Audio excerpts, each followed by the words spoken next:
episode of Hockey ASMR. Today is a special episode where we take fan comments and read them out loud. Let's begin. The Panthers are a juggernaut. Too bad Bobrovsky exists. Toronto would be scary if not for literally 55 years of evidence that they aren't. Dude, what are you doing? Don't interrupt the show. Oh, sorry. Tampa may be two-time winners, but they can suck my wiener 2 times. Okay, taking back that apology. What the hell is this? Okay, first of all, you know exactly what I'm doing, and I'm just insulting teams. What do you want from me? What, you just saying insults into a mic? Yeah, that's the whole thing. I speak softly, I insult teams. What kind of sadistic moron likes this crap? Love this show. Low quality fans of a high quality Bruins team. That is a dub against the two-time back-to-back Stanley Cup champions. Was it a little toit there in the third? Just a little bit, a tad bit. And we'll talk about some worries that kind of came up through this game. But that is a huge dub. They won it for Ullmark. I find it kind of funny, all the people saying Ullmark deserved better when we're going to overtime. And I'm kind of sitting there going like, yeah, but so did Vasilevsky. So like, that was kind of offset, right? Either way, huge win. Fuck the Bolts. We love to win against the Bolts. We need this. We need these wins. And it's such a morale boost for a lot of guys that we're going to talk about it. A couple guys in particular had just a fantastic game. Before we move on, like, comment, subscribe. Nailed it. You guys have kept the dream of 1,000 this season alive because, I mean, we've had 200 subs this past month, which is banana lands. And I very much appreciate it. I thank you guys. I'm going to ask a second favor, though, which is completely unfair. Short Shift Pod. If you haven't checked it out, maybe you check it out next episode or last episode or next episode. I just think that'd be kind of cool. Just see. It's a fun little pod. We've talked too much about this anyway. Okay. The Lightning are 4-5-1 in their last 10. They were on a 3-game losing streak. Now 4. Couldn't be us. Literally couldn't be. We haven't lost 3 in a row all season. Hasn't happened to the Boston Bruins. Kind of feels weird to say out loud, right? Kind of one of those things where you just go, really? We have not? No, I guess we have. We squeaked those wins in there. The most we've lost in a row. That's pretty great, considering we have 11 games left of the season. God, I hope I just cursed us. We're definitely going to lose 3 in a row at some point. Go into the playoffs, aren't we? Ugh. I'm still scared of this team. I really am. Tampa Bay Lightning should be given every bit of respect that they've earned over the past 2 seasons. That's all it is. I'm scared of this team more than anyone. I'm scared of Vasilevsky. I'm scared of Vasilevsky, and I'm scared of Point. They're both incredible, and they scare the shit out of me. And I think they should scare the shit out of you too. But we beat them, so who cares? We are 2-1 against them this year. Now 3-1. Suck at Tampa. Ullmark gets the start. He has taken over that starting role. And boy, if he didn't solidify it tonight. My God, what an animal. No Pasta or Lindholm. We are going to go with Riley on the top pair with McAvoy, which is interesting. But they kind of work together, and McAvoy makes everyone look better. Which means your third pairing is going to be Forbort Clifton, who actually both had pretty good games, I thought. And then McLaughlin, who was quiet tonight. Really quiet. He was going to spend the majority of his time on the second line. He would get bounced around a little bit. Oof. He just could not keep up, though. I like the kid. I do. He could not keep up. Last thing before puck drops. My God, was the audio and the quality of the video terrible for most of this game. I don't know if it got better or if my eyes just adjusted. But it was really bad. And I was watching the NESN feed, so let's not all start crapping on Toronto's blah, blah, blah. No, it was a NESN feed. It was awful, man. Awful. Just terrible. Do you know what else is terrible? Puck drops! And the back-to-back champions during a regular season game are getting out-cheered in their own building to start the game. I'm hearing way more Bruins chants to start the game. Didn't stay that way the whole game. It would as the energy picked up. Eventually, the majority of the fans, I'm sure, were Lightning fans. But I just found it so weird because pretty much every time we play there and every time I've been to Amalie Arena, I mean, it's been for Bruins games, and the Bruins, during the regular season, out-cheer them almost every time. During the playoffs, that building's slam packed. Don't get me wrong. Like, they come out to support. It's just a really weird thing I've noticed. 218 in. McAvoy. High sticking. From below the shoulder. Kind of hard to high stick someone when this is as high as your stick goes. But hey, they called it. I mean, it does hit him in the face, so he just lowered his face. I don't know. Whatever. Who cares? It's penalty kill time. Scary PK. But we stopped 2-point almost breakaways. And Ullmark was just brilliant throughout the whole thing. This first period was a lot of us getting the better chances. I mean, there were moments for the Lightning, but we had the better chances. We were outplaying them, but it was very even, very chippy, very aggressive back and forth. 10 minutes in, we have a 3-on-1, a turnover in the neutral zone. What an opportunity! And Hall and McLaughlin get tangled up, both going for the same puck, end up knocking the puck away from them. It goes back the other way. We don't even get a scoring chance. Brutal to see. And then 8:27 left, Grizz for cross-checking. Penalty kill time again. And they did the thing we do. 17 seconds into it.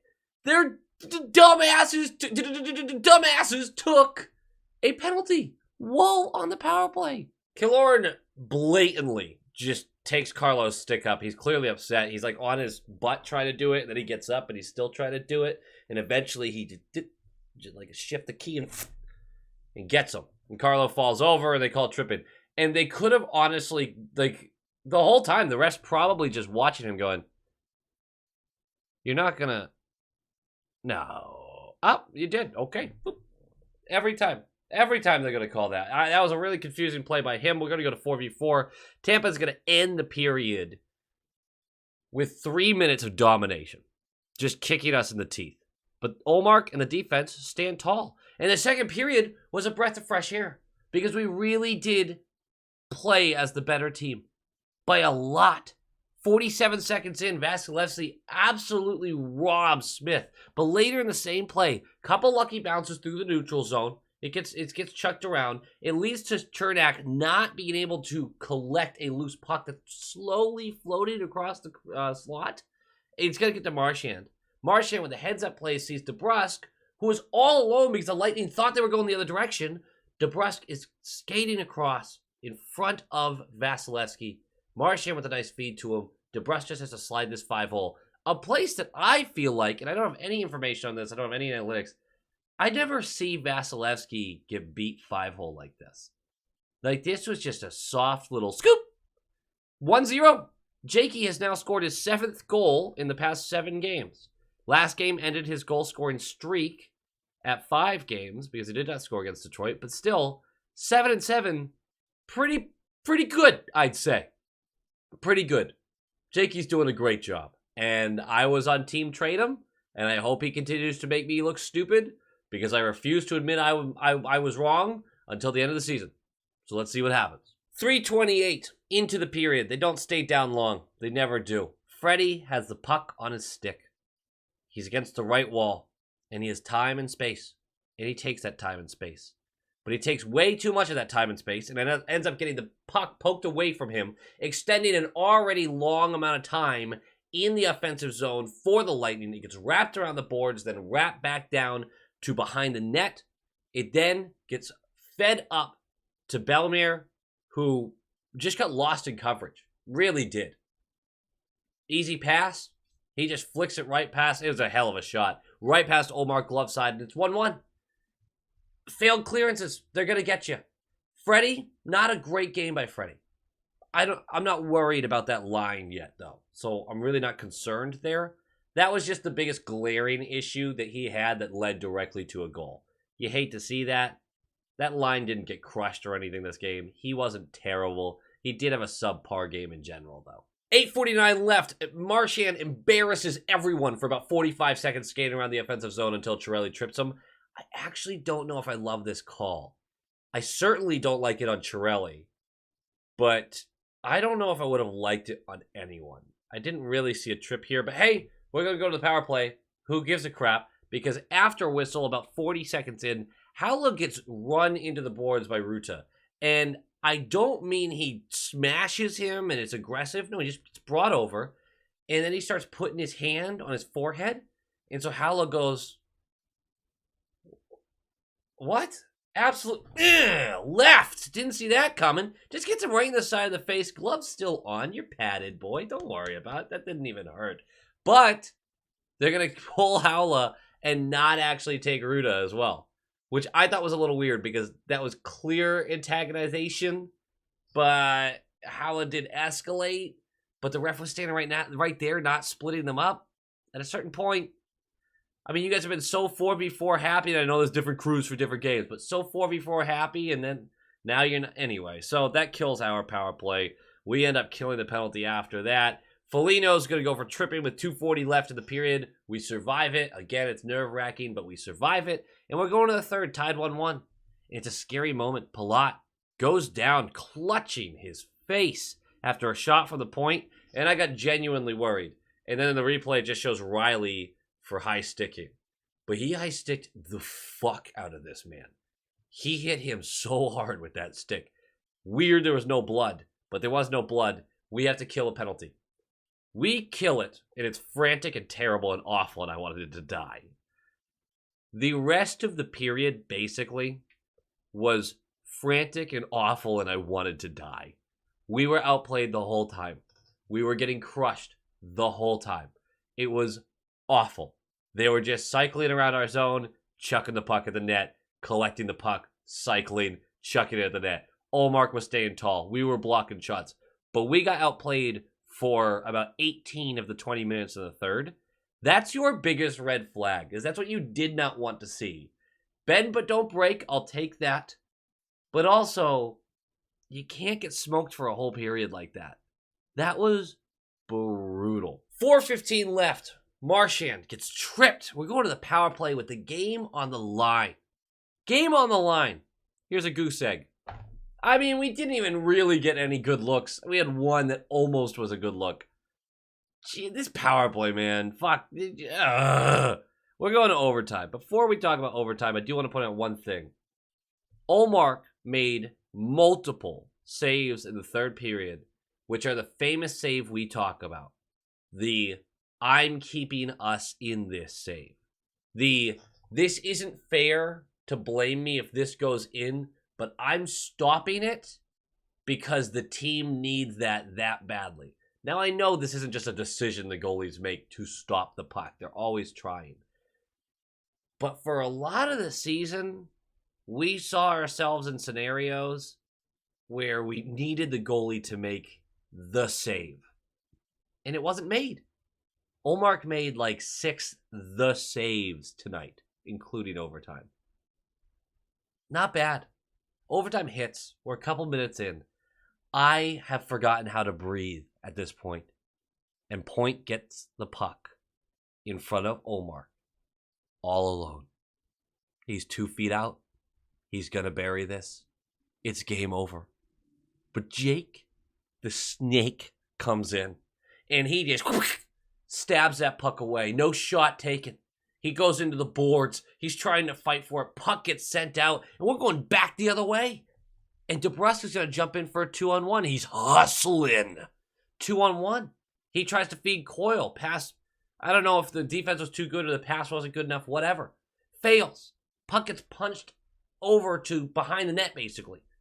And DeBrusk continues his way forward, slams bodies, punches the puck back out towards the left, behind the net. Coyle collects, skates in front of the net, and realizes as he skates around, there's no one around him. So he's just like, okay, flicks it right past Vasilevsky. That's 2-1 in overtime. We take sole possession of third in the Atlantic.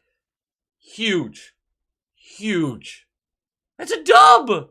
How can you not be happy with that? There are nitpicky things I can get at with this game. The main one being third period. Gotta be better in the third period. But other than that, game notes. The game notes are, fuck yeah, boy. Fuck yeah. Carlo, one of his best games and most physical, which we need to see from him more, most physical games of the season. Ullmark, just superb. Superb through every facet. You have to love his game. The top line looked dominant. I'm pretty sure they outshot their opponents for shot attempts 21-3 while Bergeron was on the ice. Do I hear Selke number 5? I don't even remember how many he has. Does he have 4 or 5 or 6? No, he doesn't have 6. This would be 5 for him. Give him number 5. It's such a gutsy win, getting molly-whopped in the third, just absolutely tooled on, and just knowing that you're going to come out on the other end of it. That is massive. I don't care what anyone says. That's a huge win. Is it a coin flip in overtime? Absolutely. If we lost this game, would I still be saying what an incredible game it was? Absolutely. And by the way, just from a hockey fan standpoint, what a fucking game. What an awesome game. This was so much fun. Absolutely what you need on a Friday night after a long week of bullshit. And trust me, this week had its fair share. Tampa can suck it.